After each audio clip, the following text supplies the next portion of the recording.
Hi everyone. బియ్యపు దోశల కంటే జొన్నలతోనూ రాగులతో దోశలు చేసుకుంటే చాలా చాలా సూపర్ టేస్టీగా ఉంటాయి. మెయిన్గా మనకి హెల్త్ వైజ్ జొన్నలు రాగులు చాలా మంచివి. ఇప్పుడు జొన్నలతో దోశల ప్రిపరేషన్ చూసేద్దాం. దానికోసం నేను చూపించిన వాటర్ గ్లాస్తో పచ్చ జొన్నలు తీసుకుంటున్నాను. హెల్త్ వైజ్ మనకి వైట్ జొన్నల కంటే తెల్ల జొన్నల కంటే పచ్చ జొన్నలే చాలా మంచివి అనమాట. 3 గ్లాసుల జొన్నలు తీసుకుంటున్నాను. అందులో డస్ట్ అనేది మనకి ఎక్కువగా ఉంటుంది కాబట్టి ఫస్ట్ వాటిని శుభ్రంగా క్లీన్ చేసుకోవాలి. ఒక 6 టైమ్స్ శుభ్రంగా క్లీన్ చేసుకున్నాను నేను. వాటిలో డస్ట్ అనేది బాగా వెళ్తుంది. ఈ విధంగా శుభ్రంగా క్లీన్ చేసుకున్న తర్వాత ఏ గ్లాస్తో అయితే జొన్నలు తీసుకున్నానో ఆ గ్లాస్తో 1 గ్లాస్ మినపప్పు అయితే సరిపోతుంది. 1/2 టీ స్పూన్ మెంతులు, పిడికెడన్ని శనగపప్పు వేసుకొని ఇంకొక 2 సార్లు శుభ్రంగా క్లీన్ చేసుకొని అందులో సరిపడినన్ని వాటర్ యాడ్ చేసుకుందాము. ఒక 5 అవర్స్ నానితే మనకి పర్ఫెక్ట్గా సరిపోతుంది అనమాట. తర్వాత మిక్సీ జార్లో వేసుకొని దోశపిండి ప్రిపేర్ చేసుకోవడమే.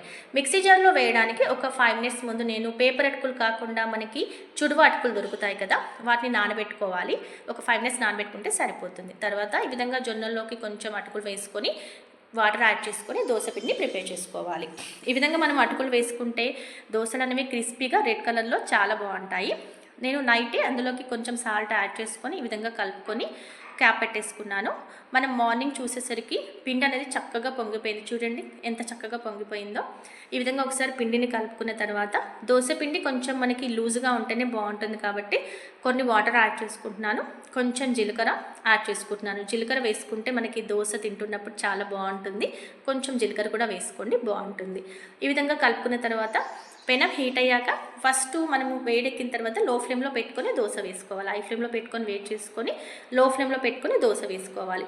తర్వాత దానిపైన నేను సన్నగా కట్ చేసినటువంటి ఆనియన్, సన్నగా తురుముకున్నటువంటి క్యారెట్ తురుము వేసుకుంటున్నాను. ఇవి 2 వేసుకుంటే చాలా టేస్టీగా ఉంటుంది దోశ అనేది. తర్వాత ఆయిల్ వేసుకొని ఇప్పుడు హై ఫ్లేమ్లో పెట్టుకొని మళ్ళీ హై ఫ్లేమ్లోకి పెట్టుకొని దోశ మంచి కలర్ వచ్చే వరకు కాల్చుకోవాలి. చూడండి చక్కగా ఎంత మంచిగా కాలిందో. ఇది బియ్యపు దోశ, జొన్న దోశ అని గుర్తుపెట్టకుండా ఉంది కదా, గుర్తుపట్టకుండా మనకు అనిపిస్తుంది అనమాట. పర్ఫెక్ట్గా జొన్న దోశలు కూడా ఈ విధంగా బియ్యపు దోశ కంటే చాలా పర్ఫెక్ట్గా టేస్టీగా ప్రిపేర్ చేసుకోవచ్చు. చాలా చాలా టేస్టీగా ఉంటుంది. ఈ విధంగా ఆనియన్స్ క్యారెట్ వేసుకుంటే చాలా టేస్టీగా ఉంటుంది అనమాట. ఏ చట్నీతోనైనా తిన్నా చాలా బాగుంటుంది. పల్లి చట్నీ, మామిడికాయ చట్నీ అండ్ మనకి టమాటో చట్నీ, ఏ చట్నీతో అయినా చాలా చాలా సూపర్గా ఉంటుంది. దోశల కలర్ అయితే చాలా చాలా బాగా వచ్చాయి. టేస్ట్ కూడా చాలా బాగుంటుంది. మీరు కూడా ఒక్కసారి ఈ విధంగా ట్రై చేయండి. బియ్యపు దోశలు తినకుండా ఈ విధంగా జొన్నల దోశలతోనే తినడానికి ఇష్టపడతారనమాట. అంత టేస్టీగా ఉంటాయి. హెల్త్ వైజ్ మంచిది కాబట్టి మీరు కూడా ఈ విధంగా ప్రిపేర్ చేసుకోండి. Thank you.